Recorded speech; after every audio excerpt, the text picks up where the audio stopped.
밤사이 전 세계를 뒤집을 만한 소식이 전해졌습니다. 미국의 제약회사 화이자가 독일 제약회사와 공동 개발 중이던 코로나19 백신이 90% 이상 효과를 보였다는 중간 결과를 발표하였습니다. 대부분의 사람들은 이 소식을 접하자 그러면 나머지 10%의 실패 확률은 어떻게 하는 것인가? 성공 확률이 99%라 하더라도 1%의 실패 확률 때문에 백신을 맞는 것이 망설여질 것이다 라며 회의적인 반응을 보이고 있기도 합니다. 그런데 우리가 일반적으로 사용하는 독감 백신 예방률은 이보다 훨씬 낮다고 합니다. 현재 발표된 코로나19 백신 예방률의 절반밖에 안 되는 수치인 40에서 60% 수치이죠.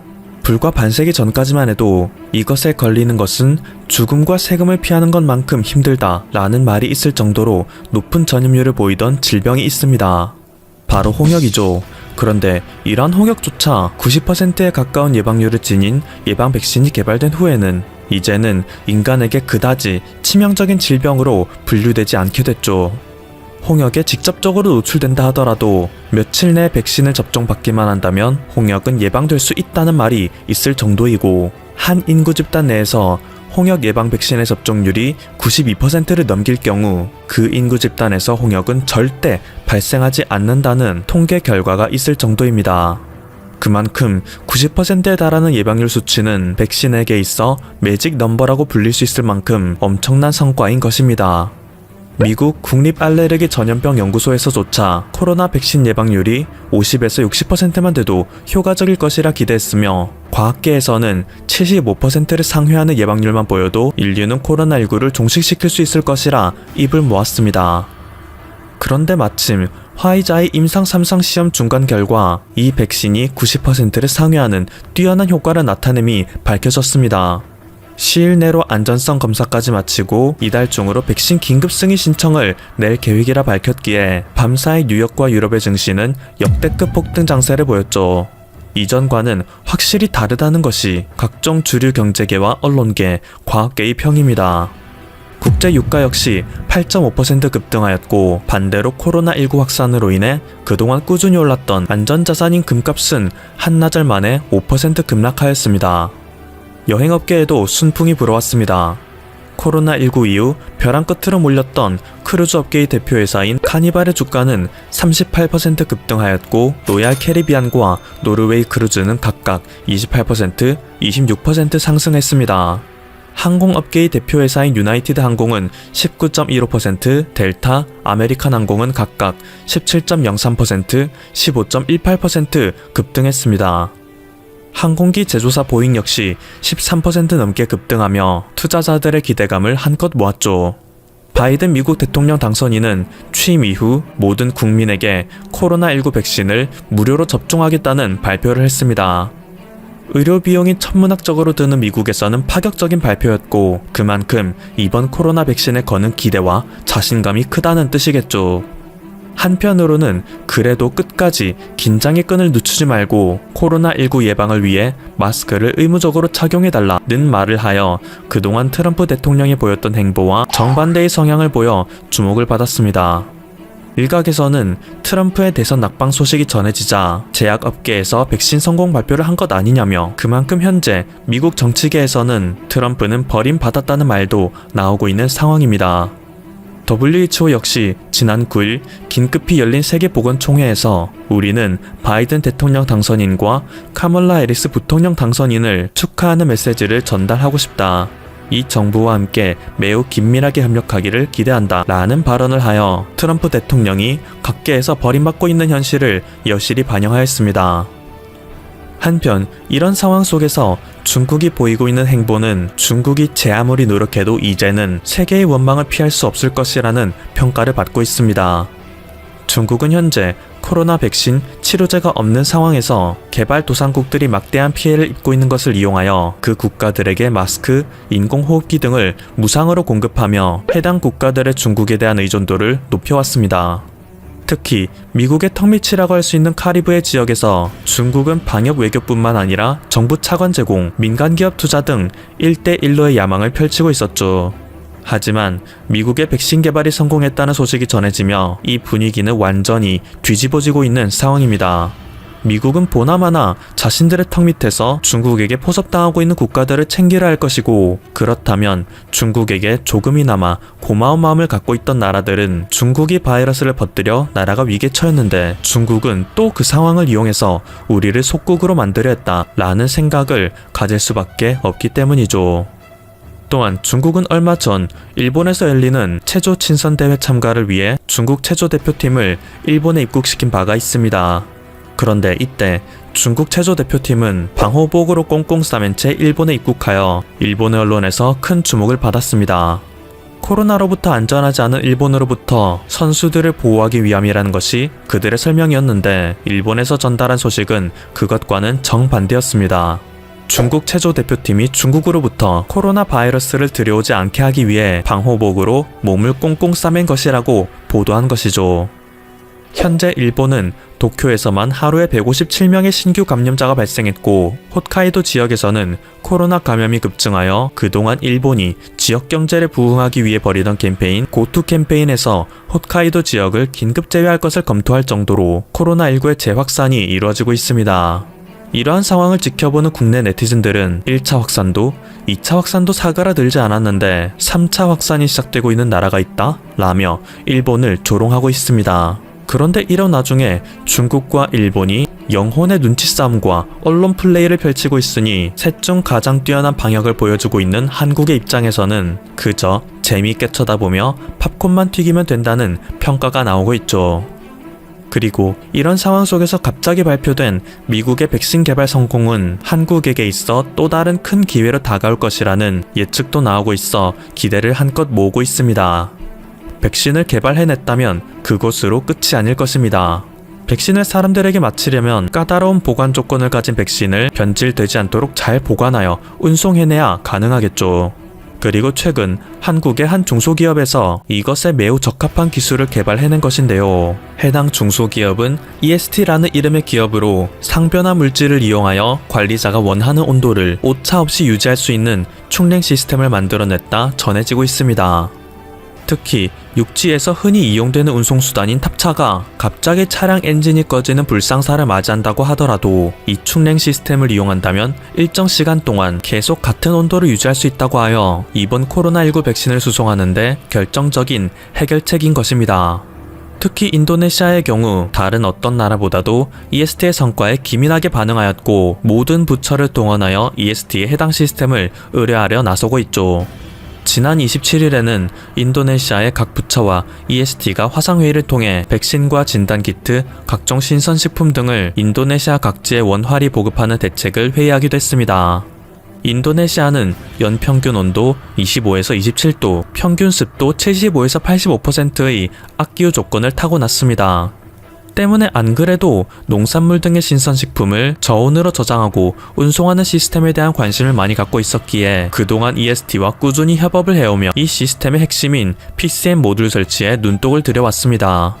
EST에서는 이 PCM 모듈을 그동안 사용해오던 일반 화물차뿐만 아니라 전기 트럭 등 앞으로 사용될 차세대 운송수단에도 적용할 수 있게끔 발빠른 개발을 성공해냈기 때문에 인도네시아는 다른 어떤 나라보다도 빠르게 이 기술을 적용하여 코로나의 악몽에서 벗어나고자 하는 상황입니다. 인도네시아는 나라가 총 16,956개의 섬으로 이루어졌기에 온도에 민감한 의약품 및 신선식품 배송에 사활을 걸어야 하고, 만약 인도네시아가 이 회사의 제품을 먼저 들여온다면 환경이 비슷한 주변 동남아시아 국가들과의 외교관계 역시 우위에 위치할 수 있는 기회가 되는 것이죠. 그리고 이렇게 백신에게 있어 최악의 기후 조건인 동남아시아 지역에서 성공적인 운송 성과를 보인다면 이 운송 시스템은 지구의 어느 곳에서도 이용 가능하다는 것이 증명되기 때문에 세계 각국에서는 인도네시아에서 벌어지고 있는 한국 EST의 시범 운행에 이목을 집중하고 있는 상황입니다. 한국의 세종시에서는 이제 다가오는 13일부터 마스크 미착용자에게는 과태료를 물리고 100인 이상 모이는 집회 또는 시위는 금지하는 행정명령을 내렸습니다. 끝날 때까지 끝난 게 아니라는 태도를 갖고 있는 것인데요. 이번에 개발된 코로나19 백신이 정말로 효과가 있는 백신이라는 것이 밝혀지고 난 후에도 한국이 국제사회에서 중대한 역할을 해낼 수 있을지 귀추가 주목됩니다. 지금까지 퍼플튜브였습니다. 여러분의 구독과 좋아요, 그리고 알림 설정은 콘텐츠 제작에 큰 힘이 됩니다. 감사합니다. 이슈 트래커는 여러분들에게 최고의 정보를 알려드리기 위해 노력하겠습니다. 베트남과 일본, 한국과는 관계가 참 많은 나라들이죠. 그런데 베트남의 이번 사태에 있어서 일본과의 관계가 밝혀지고 한국에 대한 그들의 생각이 드러나면서 그들과의 관계를 다시 정립해야 한다는 반응이 많습니다. 뒤늦게 현실을 파악한 베트남은 한국과의 기존 관계를 회복하기 위해 노력했으나 이는 쉽지 않은 상황이죠. 이에 대한 베트남의 현재 상황이 매우 심각한 상황입니다. 한국의 이번 사태에 대한 뛰어난 대응과 처리로 국가의 격이 상승했고 이에 맞춰서 많은 국가들이 손을 내밀고 있는 상황입니다. 특히 태국과 인도네시아는 한국을 파트너로 함께하기 위해 적극적인 모습을 보이고 있습니다. 이런 상황에서 한국을 차별하고 일본을 우대한 베트남을 더 이상 인정할 필요가 있을지 한국인으로서 의문을 제기하는 분들이 많습니다. 이에 대해 베트남을 현재 후회하게 만든 그 자신감이 과연 어디서 왔고 앞으로의 전망을 살펴보겠습니다. 이번 코로나 사태가 전 세계를 강타했을 때 대부분이 예상 못한 의외의 선전을 하고 있는 국가를 뽑아보라면 베트남을 말할 수 있습니다. 베트남의 자료에 따르면 무려 4월부터 코로나 바이러스 신규 확진자가 나오지 않았고 사망자 역시 전무한 상태죠. 외신들도 베트남이 코로나19의 진정한 승자라는 찬사를 쏟아내고 있습니다. 또한 이에 대해 베트남의 방역 성공 요인으로 강력한 사회주의 특유의 빠른 통제라고 말하고 있습니다. 미국 매체 악시오스는 이날 베트남이 코로나19 대응의 가장 큰 성공 사례가 될 수 있다고 전망한 뒤 2월 중순 이후 신규 확진자와 접촉한 사람들을 추적하는 시스템을 확대하는 것이 주요했다고 평가했습니다. 실제로 지난달 초를 기준으로 베트남의 신규 확진 사례당 검사 건수는 966.7건으로 세계 1위를 기록했습니다. 일각에서는 통계가 조작된 것이 아니냐는 설도 있지만 가능성은 낮다는 관측입니다. 대규모 발병을 은폐한다는 증거가 없으며 베트남 상황은 IMF와 세계은행에 의해 공유되고 있고 이들과 긴밀한 정보를 교환하면서 보건정책을 수립해 의도적인 누락이 있었다면 바로 공개되었을 것이라는 것이죠. 베트남은 현재의 상황을 발판으로 또다시 경제적인 성장을 꿈꾸고 있는 것 같습니다. 이에 대한 계획으로 베트남은 먼저 관광산업부터 손을 대기 시작했죠. 다른 국가들보다 안전하니 관광객들을 적극적으로 유치하겠다는 것이죠. 이를 위해 베트남이 내세우는 전략이 있습니다. 바로 세이프 헤이븐, 안전한 피난처라는 것입니다. 민망하지만 베트남 스스로 자국이 코로나19로부터 안전한 피난처라는 전략입니다. 이를 위해 웅웬 수완푹 베트남 총리는 최근 문화체육관광부에 외국인 관광객을 위한 관광시설을 다시 오픈하라는 계획을 세우라고 지시했습니다. 세부적으로 베트남을 방문한 관광객들이 2주간의 격리 의무를 지키지 않아도 되고 골프장 등 리조트 내 모든 시설들을 자유롭게 이용할 수 있다는 것입니다. 베트남의 관광산업 회복 시나리오는 4단계로 진행되고 있습니다. 첫 번째 단계는 베트남 국내 관광 활성화에 중심을 두고 두 번째 단계는 코로나를 효과적으로 통제하고 있는 국가를 선정해 우선순위로 초대하겠다는 계획입니다. 이어 3단계는 국내 여행객들을 포함해 지역별로 관광산업 재개를 확대한 뒤 이상이 없을 경우 마지막 단계는 코로나 이전과 같은 정상적인 활동을 전개한다는 것입니다. 베트남 관광총국은 최근 지앙지방 푸꾸옥 섬을 우선적으로 해외 관광객들을 맞이할 수 있는 지역으로 선정되도록 유관부서에 제안했습니다. 이 매체는 한국, 일본, 필리핀과 같은 일부 국가들이 베트남 관광청에 관광 재개를 제안하기도 했다고 전해졌습니다. 실제로 이런 베트남의 계획은 현실이 되어가고 있습니다. 베트남 항공에 따르면 한국을 비롯해 대만, 홍콩, 싱가포르 등의 국제항공 노선 운항 재개를 공식 발표했습니다. 따라서 국적 항공사인 베트남 항공은 다음 달 1일부터 한국과 베트남을 잇는 4개의 항공 노선 운항을 증편하거나 재개합니다. 다만 운항이 증편되거나 재개되는 노선들이 편도로 운항될지 왕복으로 운항될지는 베트남 정부의 정책 지시에 따라 유동적인 것으로 판단됩니다. 솔직히 관광을 재개해봤자 한국인들이 전처럼 오지 않으리라는 것은 베트남 사람들도 분위기를 파악하고 있을 것입니다. 온라인 숙박 사이트 부킹닷컴에서도 발표했듯이 베트남의 여행 선호 순위는 6위로 많이 하락한 상태고 감정이 상한 한국인들에게 베트남은 더 이상 호감 어린 인기 여행지에서 멀어졌기 때문입니다. 사실 일본의 경제 제재로 인해 일본 여행을 보이콧하는 와중에 베트남을 대안으로 많이들 방문했지만 이번 사태에서 일본이나 별다를 바 없다는 것을 알게 된 한국인들이 베트남을 예전만큼 좋아하지 않을 것이라는 것은 바로 인과관계가 성립하죠. 이러한 사실을 우려한 것인지 베트남은 한국은 마스크, 교육국임을 스스로 발표하며 뗄래야 뗄 수 없는 동맹관계를 구축하고 있다고 말하고 있습니다. 베트남이 관광산업을 부흥하고 싶어 하는데 작년까지 제1의 방문국가였던 한국에게서 얻을 것이 많이 없다면 그들을 믿을 수 있는 것은 그들과 사이가 좋은 일본입니다. 실제로 일본 정부와 베트남 정부는 신종 코로나 바이러스 감염증 사태 여파로 끊긴 인적 교류를 재개하기 위한 논의를 한다는데 합의한 것으로 알려졌습니다. 모테기 도시미스 일본 외무부상과 한빈빈 베트남 부총리 겸 외교부 장관은 전화통화에서 경제협력 등 인적 교류 방안에 대해 논의했습니다. 이 통화에서 양측은 필수 인력의 교류 재개를 위한 논의를 진행한다는 데 합의했습니다. 모테기 외무상은 특히 기업 전문가와 관리자들의 교류를 점진적으로 재개해 양국 간 경제, 무역, 투자를 촉진하기 위한 논의를 조속히 진행하자고 제안한 것으로 전해졌습니다. 코로나 사태로 인해 한국과 베트남의 관계는 틀어졌지만 베트남과 일본의 관계는 오히려 돈독해지는 계기가 되었던 것입니다. 이는 마스크 수출입 통계를 보면 알 수 있죠. 베트남의 유력지 VN 익스프레스는 일본이 베트남산 마스크의 최대 수입국이라고 보도했습니다. 매체에 따르면 베트남은 지난 4월 19일까지 집계된 물량으로 총 4억 1,500만 장의 마스크를 수출했는데 일본이 최대 수입국입니다. 한국이 봤을 때는 참 괘씸한 국가들인데 신기한 점이 있었습니다. 겉으로는 친한 것 같지만 그들끼리도 그다지 상황이 좋지만은 않은 것입니다. 서로 간에 이익을 위해 안으로 골마 터지고 있는 중이었죠. 이런 사실을 알고 있는 한국이 굳이 베트남을 도와줄 필요는 없을 것입니다.